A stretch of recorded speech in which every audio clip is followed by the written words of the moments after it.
কেউ যদি অনেক হাসেন তাহলে সে ভেতর থেকে খুবই একা। কেউ যদি অতিরিক্ত ঘুমায় তাহলে সে অসুখী।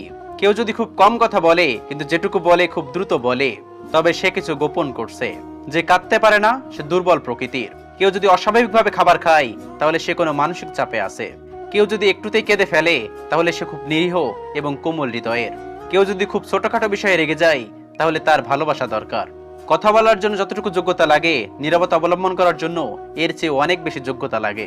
কাঁটা থেকে বাঁচার জন্য যেমন পায়ে জুতা পরা উচিত, সারা পৃথিবীতে কার্পেট বিছানোর দরকার হয় না। তাই তুমিও যদি শান্ত থাকতে চাও তাহলে নিজেকে বদলানো উচিত, অপরকে নয়।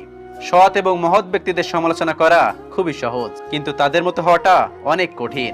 প্রেম করলে ঝগড়া হবেই, কিন্তু ঝগড়ার পরে যদি আবার দুজনের মিল হয় তাহলে সেটাই ভালোবাসা। যে ছেড়ে যাওয়ার সিদ্ধান্তে অটল, তার কাছে নিঃস্বার্থ ভালোবাসাটাও অভিনয় মনে হয়। যারা বেশি মিষ্টি মিষ্টি কথা বলে পেছন থেকে তারাই ছুরিটা আগে মারে। প্রতিদিন অন্তত 1% হলো নিজেকে উন্নতি